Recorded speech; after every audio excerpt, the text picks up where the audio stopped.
constructed in 1890, and it was 4 feet high, and it did not impede fish passage. Our salmon still are capable of surmounting 4 feet without much trouble. Around 1907, it was raised to what is approximately its current height of about 17 feet at the highest point. In 1907, when they raised it, they did install a V notch that did allow for some fish passage during certain flows. The North Umpqua has one of the most diverse assemblages of native fishes among all of Oregon coastal rivers. Next, please. This Chinook is one of 6 native anadromous or sea-run salmonids populations that and includes one non-salmonid, the Pacific lamprey, that called the North Umpqua home. This includes both spring and fall Chinook, both winter and summer steelhead, coho salmon, and sea-run cutthroat trout, in addition to Pacific lamprey. This diversity is really a artifact, if you will, of the geology and hydrology of the North Umpqua. The Umpqua is one of only 2 rivers in Oregon that has its headwaters in the Cascades and flows directly to the ocean. The Rogue is the other one. Every other river system, coastal river in Oregon, is either a coast range stream, relatively short, does not have the Cascade geology, or they're tributary to the Columbia River. So it's a fairly unique place. There are a couple of indigenous species that are found only in the Umpqua, which means it's been isolated for quite a while, I think. The results of this geohydrology is that we have in the North Umpqua far greater flows, summer flows, and cooler water temperatures than almost any other coastal river basin. The South Umpqua and the North Umpqua are essentially about the same area, watershed area size. Yet during late summer, the North Umpqua is flowing at about 20 times the South Umpqua, even though the watersheds are approximately 1 million acres each. Pretty unique. This condition of this hydrology and geology has led to successful upstream migration, oversummering, spawning, and rearing of these cold water fishes. The diversity and life histories of all these native fishes in the North Umpqua has led to a situation wherein they encounter Winchester Dam, one species or another, virtually every month of the year. With that background, I'll take some questions. Yes? My first question is, why does the North Umpqua have 20 times if the drainage area is the same as the South Umpqua? It's because of the geology of the high Cascades, in which snowmelt and rainwater is basically percolates down into the fractured basalt and pumice of the high Cascades and is held there almost like in a reservoir, and it's slowly meted out in springs. And that's what leads to higher flows, more consistent flows in the summer, and cooler water. Yes, Bill? In relation to that, has anybody figured out what percentage of the South Umpqua is lost to the irrigation all down through that valley that the North Umpqua doesn't have? I'm sure that Water Resources does. I don't.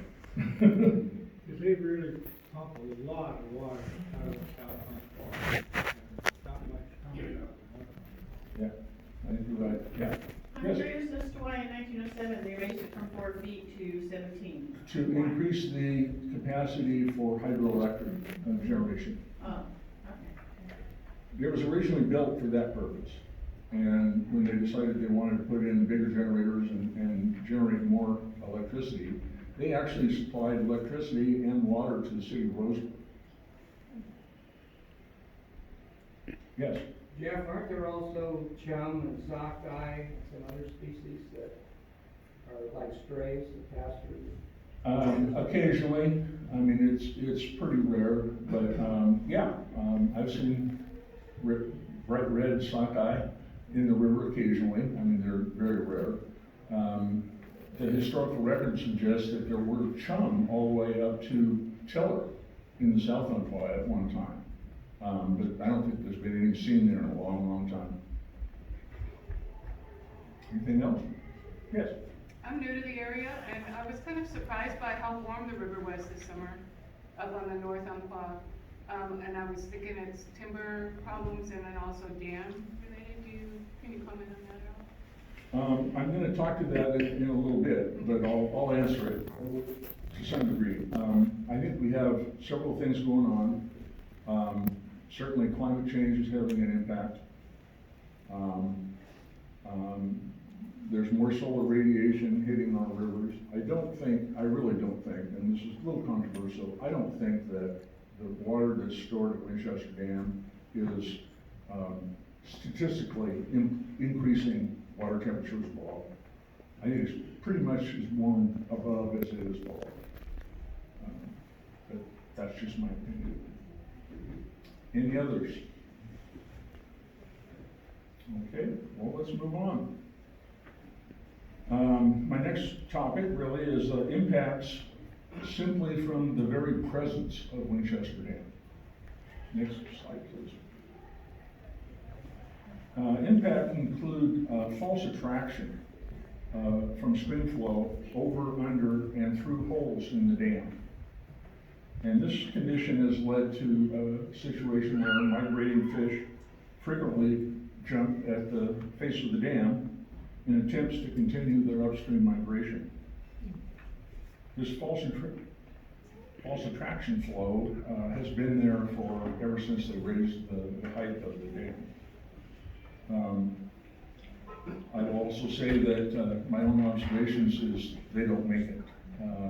These fish are capable of some pretty amazing leaping abilities, but 17 is just a little too high. From what I've read in the literature, the best of the best, under the best conditions, are steelhead, and they can make about 14 feet. So they're not making it. I've never seen any make it. I've seen lots of them jumping. I've never seen one make it over the end. The result is delay and possible injury from the jumping when they fall back. There are a number of substrate, bedrock, some old concrete, and some rebar that is down at the face of the dam, and when they fall back, they often hit those things and injure themselves. The warm summertime periods, this is where I'm getting to your question, have been exceeded in recent times, and these delays can result in stress, energy depletion, disease, altered reproduction, maturation, and even mortality. Warm water temperatures at the lower North Umpqua most summers these days are very stressful on our native cold water fishes. And the dam, if it delays or restricts their movement upstream, they're not able to find cold water refuge. Next, please.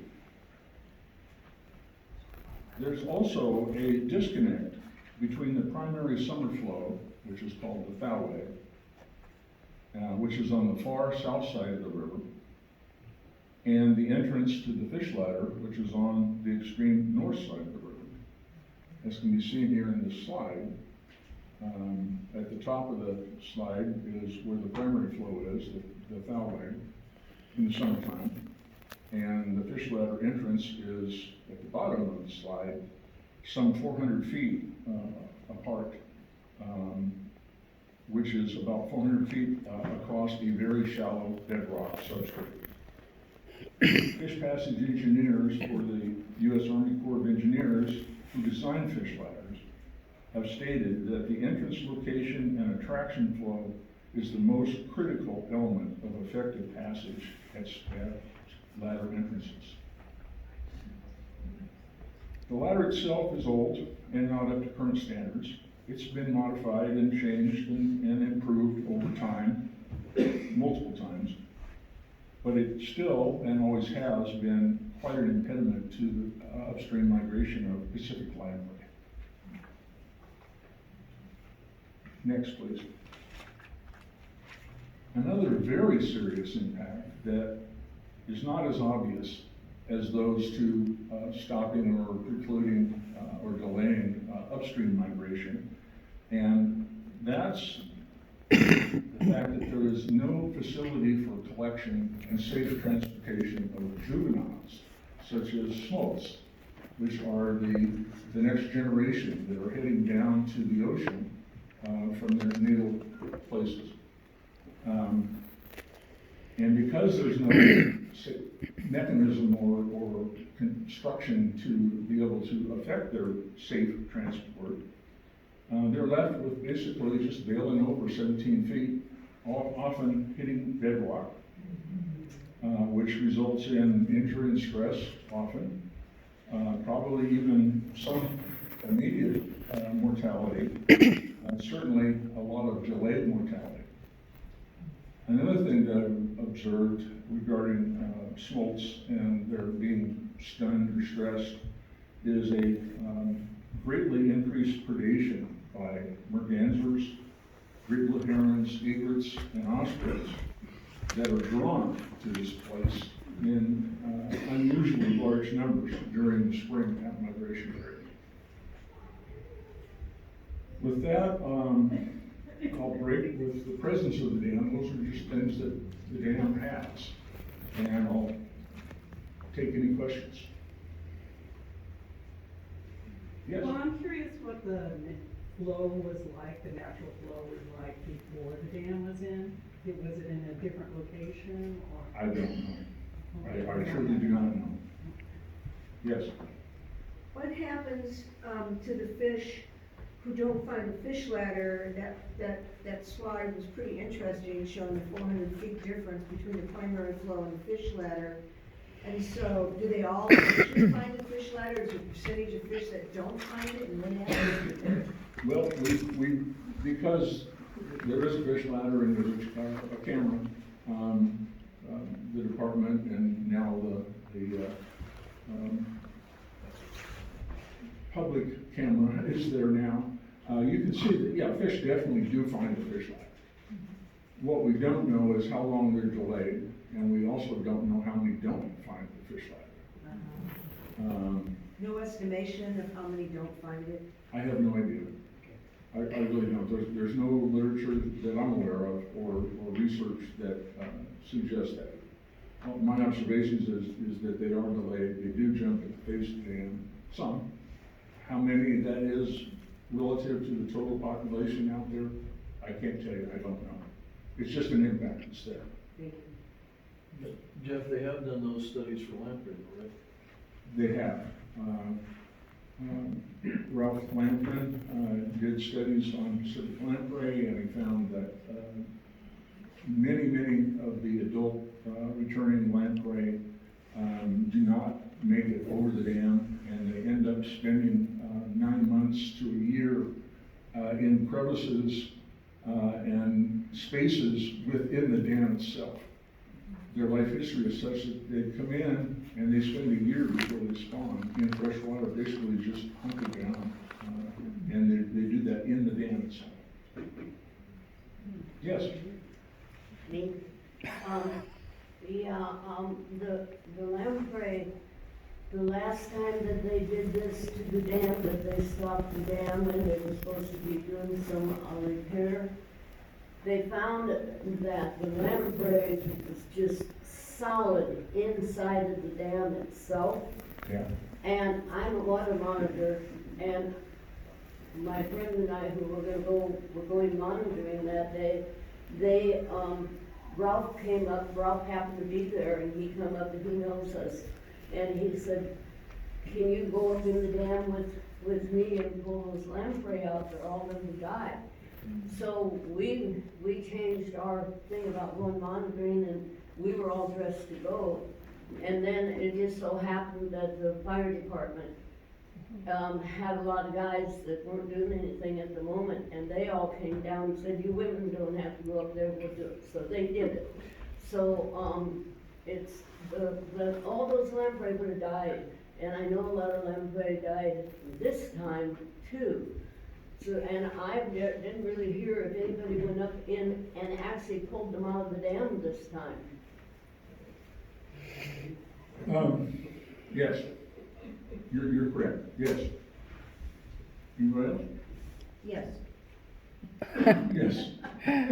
Is it common for the fish ladder to be positioned far away from the main flow? No.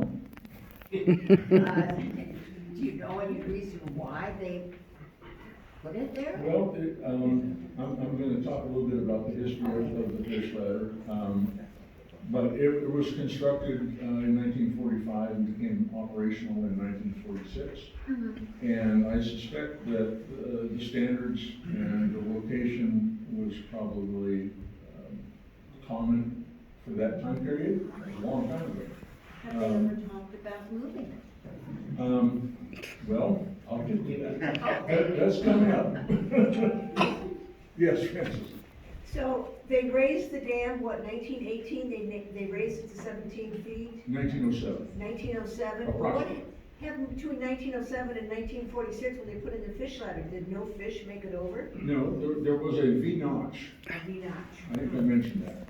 Okay. That did allow passage at some flows, not necessarily all flows, but at some flows.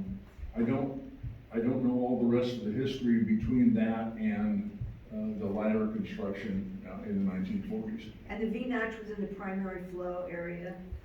I don't know where it was. Okay. That was my question, where was the I don't know. I really don't. The pictures that I saw depict, well, actually, hand drawings that I saw depicted it where, kind of where the current fish ladder is. Not exactly there, a little bit more towards the middle. Because the people were standing on shore and netting fish as they were, the picture shows that people were netting fish as they were trying to jump into the, so they were standing on shore doing it. So that's what it showed. Okay. So it had to be close to one side or the other. Any other questions? Otherwise, we'll move on. Everybody? Okay. My next section is on the impacts of the repair work. Next slide, please. As has been well documented, the lake drawdown resulted in a massive mortality of juvenile lamprey, estimated at some 550,000 individuals. This far exceeded the Oregon Department of Fish and Wildlife incidental take permit of 30,000. As a consequence, in our court here in Douglas County, ODFW has requested a fine of $27.6 million for that fish kill. I'll leave it at that. It should be noted that this mortality likely eliminated, and this is kind of interesting, eliminated 7 generations of lamprey. Their life history is very complex, and they basically, the juveniles, rear in burrows in soft substrate for 3 to 7 years. And so what was lost, if this year's production will take anywhere from 6 to 10 years to replace what was lost in that one event, because of 7 generations of the life history. That's pretty significant, and it's not really thought of a whole lot, that I noted, so I thought I would bring it up. Next, please. There was also a number of unpermitted illegal discharge of toxic substances into flowing water. One of which was leakage of green concrete as part of the construction that got into flowing water.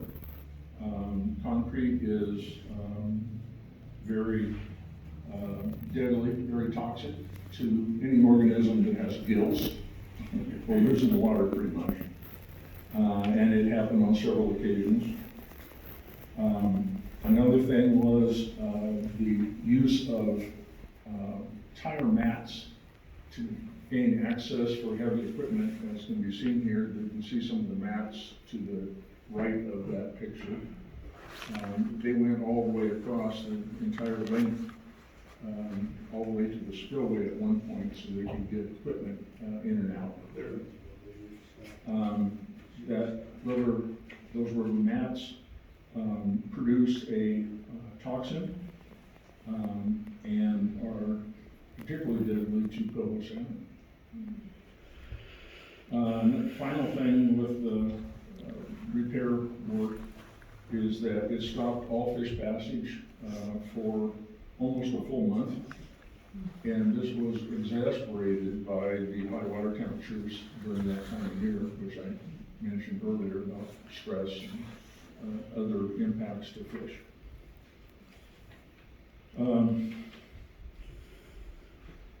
Fish were repeatedly seen jumping futilely at the heavy flow that was coming out of the release gates.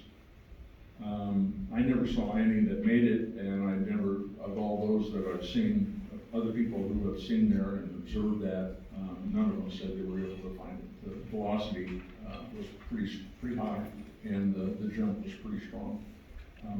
There may have been some that made a few, but the vast majority, I believe, did not. I'll break there for the impacts from the repair.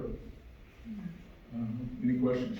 Yes? What was the intended purpose for this reconstruction or modification? It had to have been stated at some point in time. What were they trying to prevent? The Water Resources Department had requested that the Water Control District, owners of the dam, do an inspection on a regular basis and make any repairs to reduce hazards to downstream users, landowners, etc. And it appears to me that what they did was primarily to respond to that. And I'll get to that in a little bit, but it seemed to me that it was primarily to improve the structural integrity. They put a lot of steel in there, and that was not there previously. It was wood for years, primarily just wood, and rock filled. But they did a fair amount of putting steel in there, and I think probably the structure was improved. I think that was their primary focus. At least that's what they ended up doing. Let's put it that way. Unknown caller. Yes.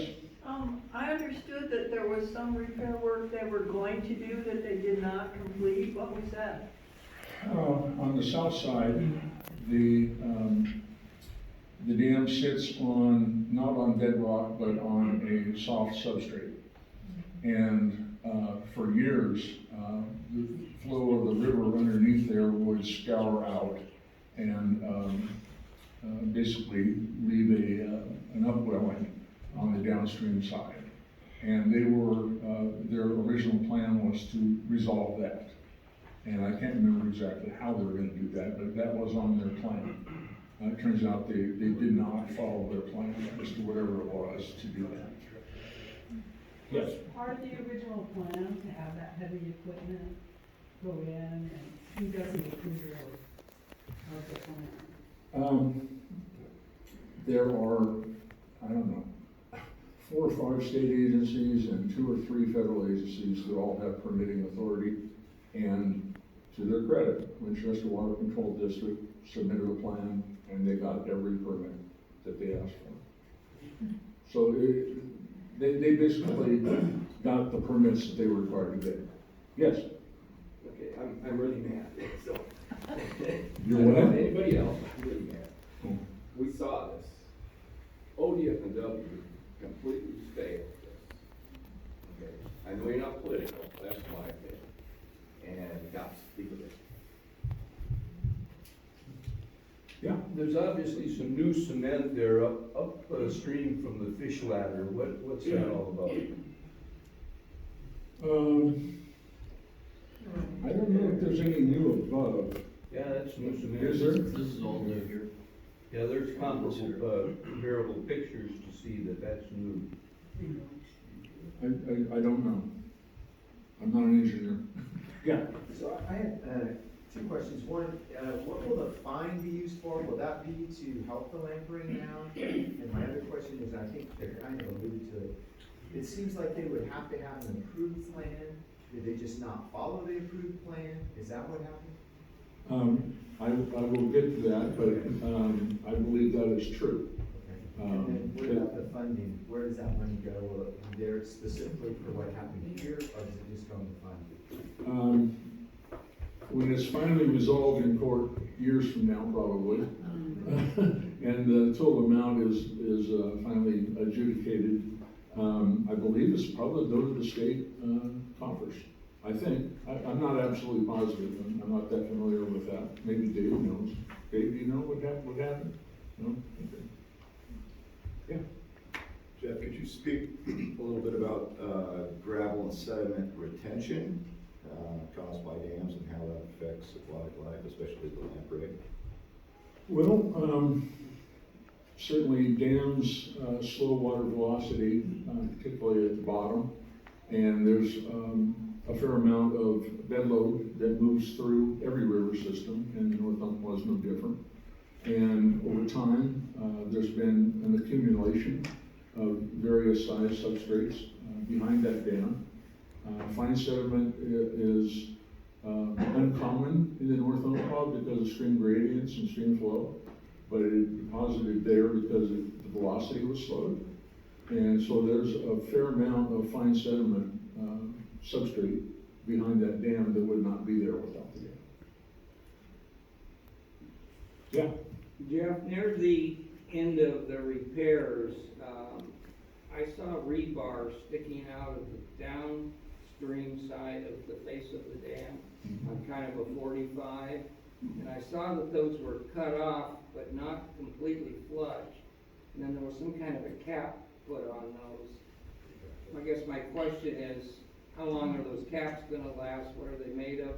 And what's the effect if you've got all this rebar sticking out from the face of the dam when fish are trying to jump? Yeah, I don't know the specifics of what was done there.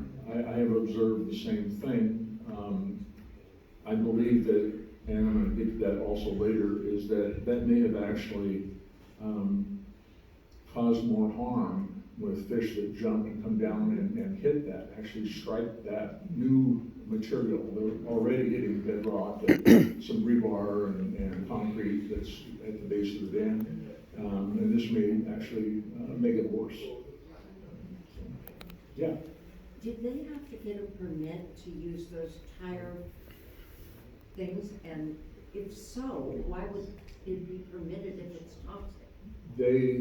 They never included that, as far as I know. Again, I'm not privy to the whole plan or anything, but I have browsed through it and I've read it actually, but that was never mentioned in their permit application. And that's partially why DEQ, I think, is fine there. Yeah. Jeff, are there any lamprey that survived that were below the water line when they dewatered? Yes. Okay. Yes. So they just lost the ones from that water line up to the bank that was. That is correct. And why did ODFW not control that dewatering so that you wouldn't have that problem? Well, the ODFW issued a permit with a incidental take permit, and it was the responsibility of the water control district to conduct fish salvage to keep them within that permitted incidental take, and they failed. And to their credit, state agencies, federal agencies, tribal members all showed up once it became apparent that there was going to be a huge mortality of lamprey. And they salvaged a fair number of them, and I give them credit for that. Some of them did it on their own time. So that, yeah. Was there any kind of, environmental impact study done before the repairs were No. commenced? No. There was a biological opinion issued by the NOAA Fisheries, it used to be the National Fisheries Service, which I reviewed, and I found it very lacking. But that was the only federal fish nexus. U.S. Army Corps of Engineers ultimately had the authority to approve or disapprove of the plan to go ahead through a 401 permit. Jeff, I got a question for you. Yeah. Is it, am I allowed to kill a lamprey? And then point two is killing 30,000 lamprey, allowing the death of 30,000 lamprey, is that common when work like this is done? Incidental take permits are based on some understanding of what the total population is and what the impact of that take would be. And the Department of Fish and Wildlife determined that a take of up to 30,000, no more, but up to, would not significantly reduce the viability or impact that population in a major way. That's why they gave us incidental. So it depends on the species, depends on the place, depends on the condition of that population as to how many they put in the incidental take permit. 30,000 is quite a few. You would probably never see 30,000 incidental take for, say, spring Chinook juveniles or some steelhead. So it would be common that for something like that, for this type of thing, to have 30,000, to allow 30,000 lamprey to be killed. In this particular case, yeah, it's probably appropriate. There's gonna be something. I mean, anytime you put equipment in the river and dewater it, you're gonna have impacts. I mean, dams have impacts, they do, and it's gonna happen. Yeah, Ken? Given that those lamprey that were quote unquote salvaged weren't ready to leave that substrate of their own volition, what do you think the success rate of that salvage, where they must have just been transplanted downstream to go and hope? That's what happened, and I really don't know what their long-term success would be. It would depend a lot on what sort of substrate they encountered, where they were released. If they found fine sediments that they could burrow down into, they would probably have decent success. The North Umpqua does not have a lot of that type of habitat, as you know, particularly downstream. It's pretty much just bedrock. So probably not great. Yes? Just one quick question.